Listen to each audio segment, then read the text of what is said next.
Middle-earth, a peaceful land where nature and all walks of life live harmoniously. Lush green forests are inhabited by people of all shapes and sizes, from wizards all the way to little hobbits. In this place, technological advance is not needed or strived for, because life is simple and carefree. The world is changed. Much that once was is lost. Home is behind, the world ahead, and there are many paths to tread, through shadow to the edge of night, until the stars are all alight. Mist and shadow, cloud and shade, all shall fade, all shall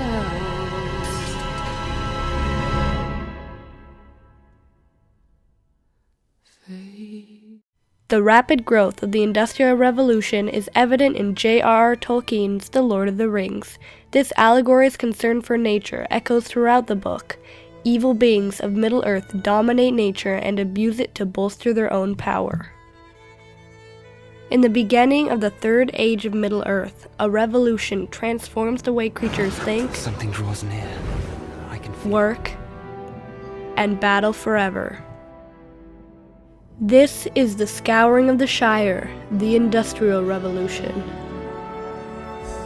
If you've been living under a rock your whole life, or maybe even in a hobbit hole, and you don't know what The Lord of the Rings is about, then I have two things to say to you. And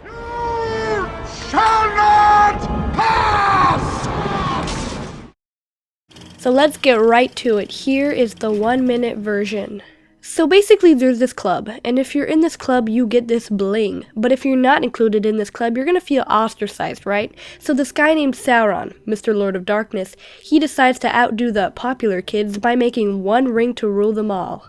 Somehow, this ring holds immense power when used by Sauron, but in reality, if used by anyone other than Sauron, it does little to nothing besides turn you into an invisible crack addict and slowly wear away at your very soul. So everyone bands together, creates a little powwow to get rid of this tyrant. They have a little war, Sauron's hand gets cut off, and the ring is passed on to the hands of men, which doesn't turn out very well. Destroy it!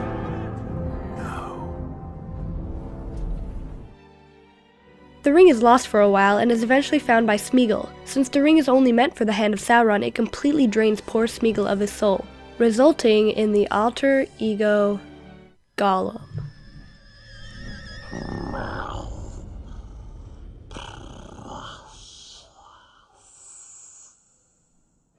After a couple years living in his bachelor pad alone, Gollum loses the ring in an epic battle of wits to the young hobbit Bilbo Baggins, who, after his long quest described in The Hobbit, which is an entirely different story, takes it back to the Shire where it goes unnoticed for 70 years. A few dead parents and legal battles later, Bilbo adopts Frodo, who isn't much, and eventually inherits the ring. A few years pass and a wizard comes and tells Frodo about the power of his so-called bling. Along with a fantasy boy band called the Fellowship of the Ring, Frodo embarks on an epic quest to destroy the One Ring before Sauron can regain his lost power. Okay, now that you understand a little of what The Lord of the Rings is about, we can begin. But in case you weren't confused enough with this complex, infinite fractal recursion of a book, it all has to do with the Industrial Revolution. Let us explain.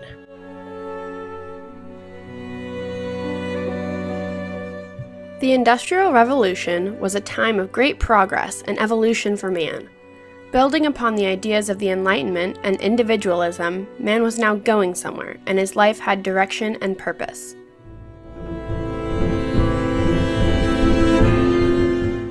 Life became optimistic as people and cities were progressing.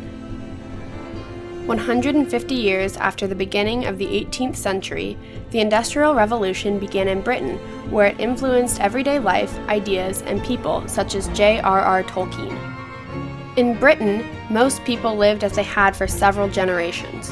It was an agricultural existence, defined by the harvests and the seasons, and ruled by a small social and political elite.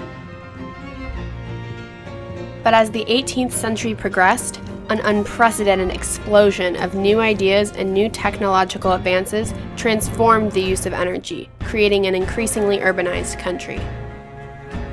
Thousands of miles of railways, canals, and roadways were built. Great cities appeared, and scores of factories and mills sprang up. The landscape would never be the same.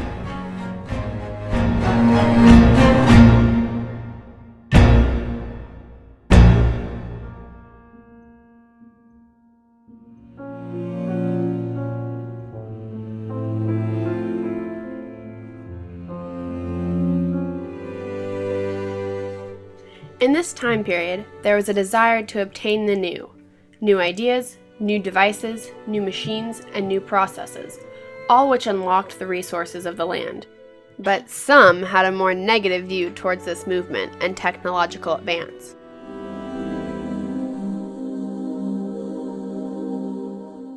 John Ronald Reuel Tolkien was born in a small town located in South Africa.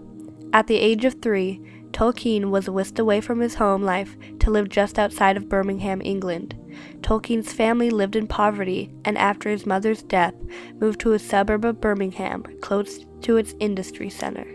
Tolkien had seen the rural landscapes of Birmingham in his adolescent years, and the booming industrial center when he moved. This gave him a point of view of what seemed like two different worlds at the time, and really had an impact in some of his works. Tolkien continued to grow and excelled in classical and modern languages. In 1911, he attended Oxford, where he studied classics, Old English, and a course on Germanic languages like Anglo-Saxon, Welsh, and Finnish. Because of his intense course on the Anglo-Saxon languages, he believed words should be said phonetically, so he preferred to have his name said Tolkien instead of Tolkien. He quickly demonstrated an aptitude for philosophy and began to create his own languages. This contributed greatly in creating languages in The Lord of the Rings, like Elvish. It was also during this year at Oxford that Tolkien would scribble an inexplicable note in a student's exam book. In a hole in the ground, there lived a hobbit. Curious as to what a hobbit actually was and why it should live in a hole, Tolkien created a story about a short creature who inhabited a land called Middle-earth.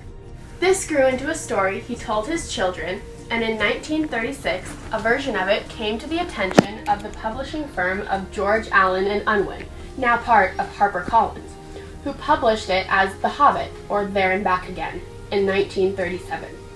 It became an instant and enduring classic. By the time Tolkien had completed his degree at Oxford in 1915, World War I had erupted across Europe. In 1916, Tolkien had enlisted in the army and was sent to France, where he and his fellow soldiers faced the terrifying new mechanisms of modern warfare: machine guns, tanks, and poison gas.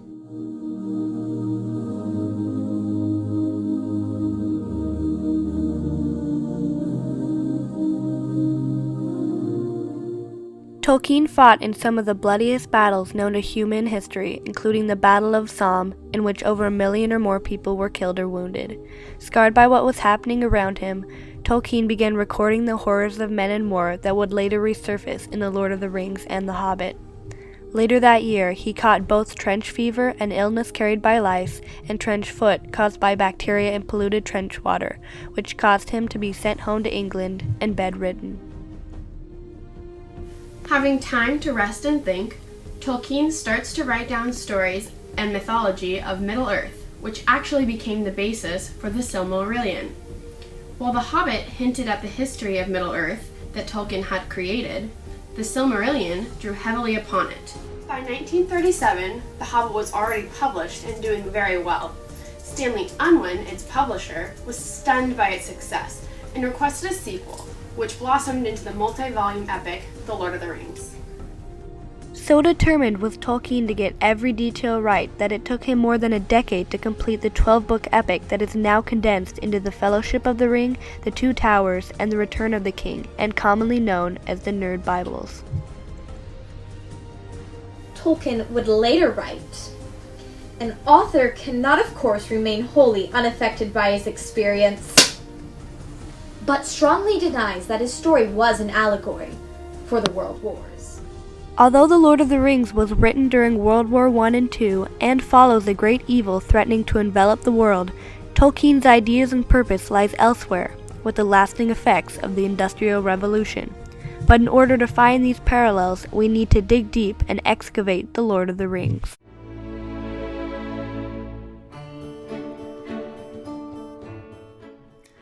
This book starts by describing a part of Middle-earth where the main characters live. The Shire is the homeland of the hobbits. Nothing out of the ordinary typically occurs, however, once in a while someone will leave for an adventure. The Shire is a place of comfort and routine for the hobbits. Many never feel the need to leave. Its position on a map is far off to the right side of the heart of Middle-earth, which is where England would be positioned if it were on a map of Europe. Many would say the industrialization of the Shire is based on Tolkien's upbringing in the heart of the Industrial Revolution. One of the first connections there is between the Shire and the English countryside. The Shire was an area of peace where one could escape the big city and live in a very comfortable rural environment. This is strangely similar to the English countryside, even identical to where Tolkien grew up. The sun was always shining, and people were always happy. There were very few cares in the world. Life was good. During the Industrial Revolution, however, life started to change. People realized the opportunities they had in the factories and moved out of their quaint homes and into the big cities. Suddenly, things seemed more bleak. Obviously, Tolkien was not a fan of the factories placed over some of the countryside. The natural beauty that was once Tolkien's homeland was turning into a mechanized wasteland, a concrete jungle that he did not support. The 7 dwarvish rings, 9 human rings, 3 elvish rings, and 1 ring to rule them all, originally bound Middle-earth together. But as the evil nature of the rings corrupted the beings of Middle-earth, the purpose and connotation of the rings changed. They bring about Tolkien's Hobbesian view of human nature, showing that only greed and hunger for power govern the human spirit. Tolkien brings in the greed for material goods because of his feelings on the industrial improvements of the time.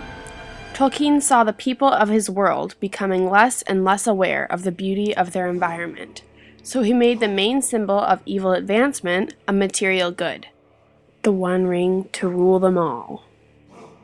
Gollum is, from a Luddite's perspective, the fate of humanity. His insane and compulsive need for the ring drives him to his own death.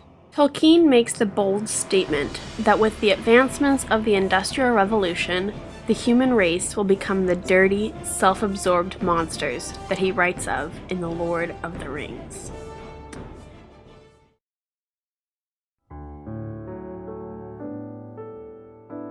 Language actually opens up a door to the culture.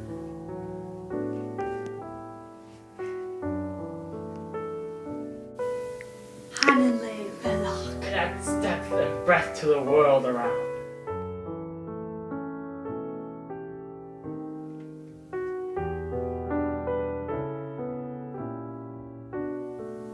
I can finally understand Elvish names. Morgoth, Galadriel, Caras, Galathon, Edred, Grima Wormtongue, Legolas, Thranduil. Sam.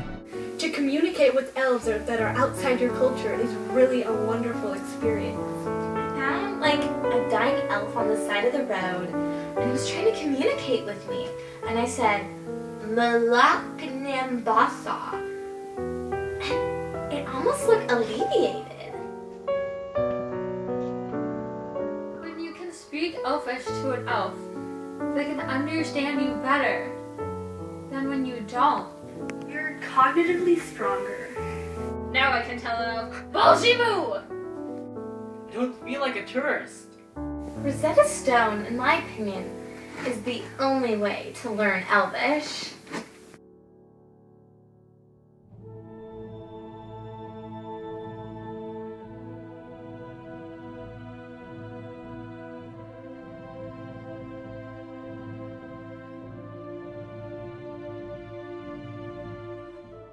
The Ents are metaphors for nature in the Lord of the Rings.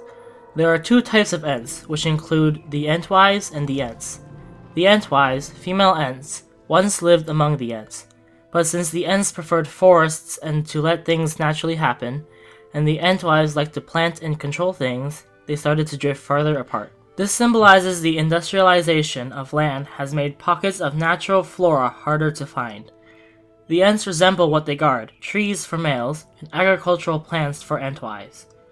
The lore behind the Ents is an elaborate picture representing what man has done to the environment. In this lore, the Entwise lived peacefully until Sauron, feeling no need for them, destroyed their gardens. From that moment on, Entwise were never to be found again. This directly correlates to the migration from agricultural existence to city and factory life. Man forgot about agriculture when machines that could do that job much faster and efficiently. In Book 3, The Two Towers, Tolkien was apparently inspired by a line in Shakespeare's Macbeth to create the literal image of a forest marching to war on a castle. But the image is symbolic in that it represents the natural world rebelling against the unnatural, mechanized, industrial order which humanity has attempted to impose upon it.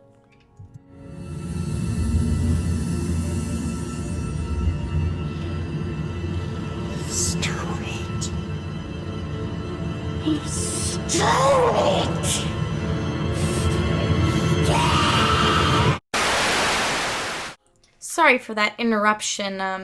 Hold on a sec. Oh, here we go. During the Industrial Revolution, man possessed the ability to harness and control the environment around him. People started to advance and began to have the realization that they had the power to create new things. But as Voltaire once said, with power comes great responsibility. Power can corrupt. This pretty little lady from Lord of the Rings embodies greed and hunger for power. During the Industrial Revolution, there was a call for power. Those in the upper class and middle class held most power since they controlled the factories and industries that were booming during this time period. This was the first time that there was a competition for resources and power among the upper class elite. People and businesses headbutted against each other for monopolies and resources in order to climb the social ladder and have their companies prosper. Gollum, or Smeagol as he was once known, is a sickly creature whose will has totally succumbed to the evil power of the ring. He was once a hobbit-like creature who lived by a river and enjoyed fishing. But once he found the ring, his precious, his weak soul became possessed with its power. Tolkien used Gollum to represent the weak minds of people and how easily power can corrupt and fog man's mind. Gollum becomes so obsessed with the ring that it distorts his body and soul, drawing the parallel that power can change and shape people.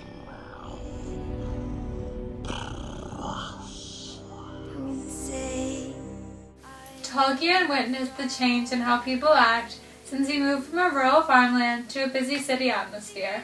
This had some effect on Gollum in the sense that he is two-sided and changed from a rural fisherman to a ring-crazed addict. As for almost all his unnaturally long life, Gollum is tortured by the ring, passed into insanity, and total mental destruction. Ironically, the one being who suffered the most from the One Ring was the one who manages to destroy it in the end. Gollum, or Smeagol, undoubtedly suffered the most from the One Ring, which shows Tolkien's disgust towards power and greed, not only in Middle-earth, but also the Industrial Revolution.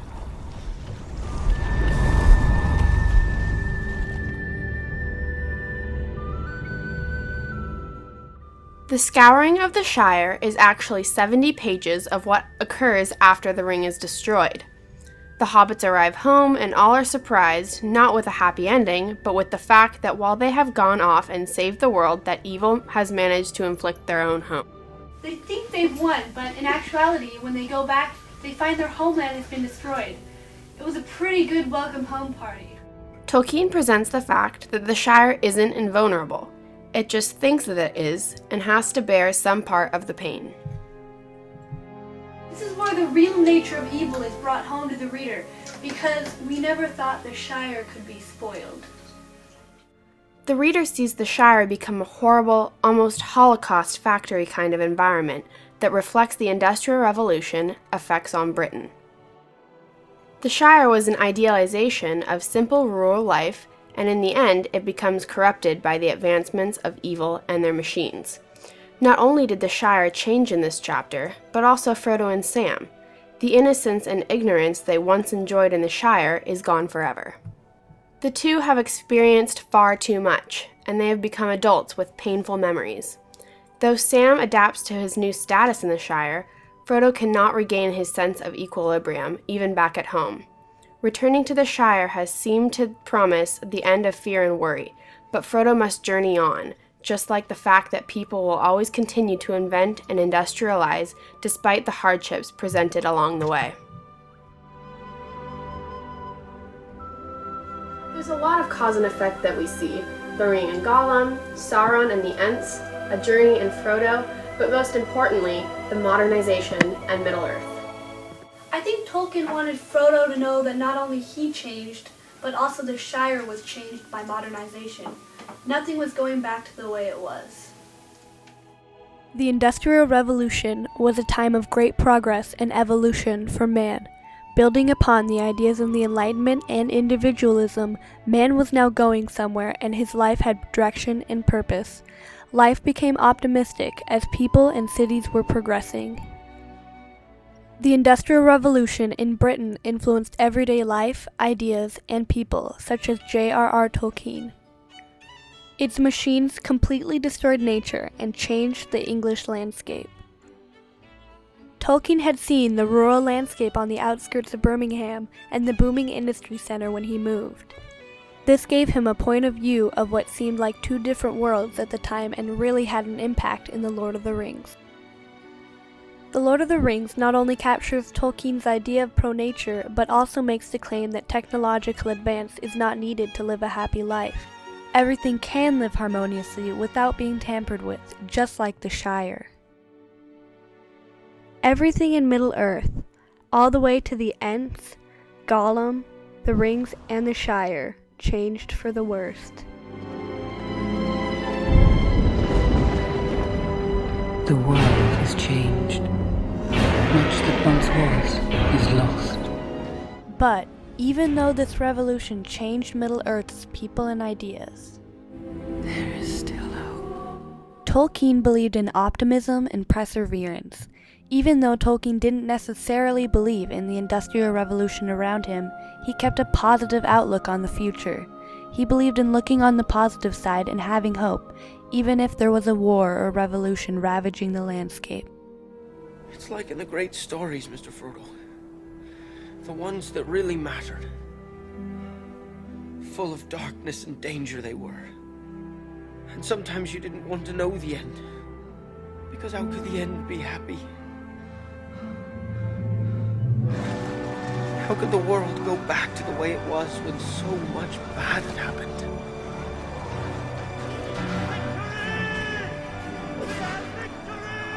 But in the end, it's only a passing thing. This shadow. Even darkness must pass. A new day will come. And when the sun shines, it'll shine out the clearer. During The Lord of the Rings, even when Middle-earth is put into its own industrial revolution, it will survive and persevere, because its inhabitants have the will to live, and the spirit to fight on, just like Tolkien. But there's some good in this world, Mr. Frodo. And it's worth fighting for. Even the smallest person can change the course of the future.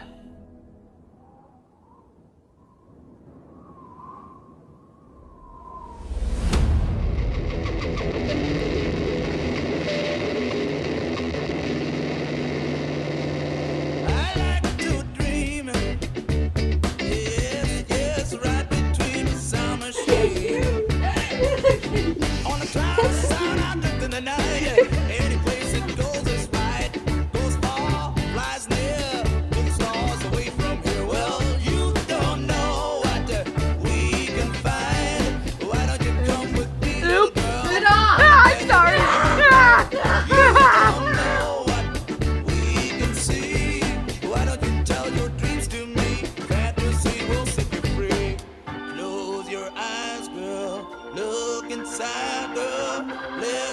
I'll take you away.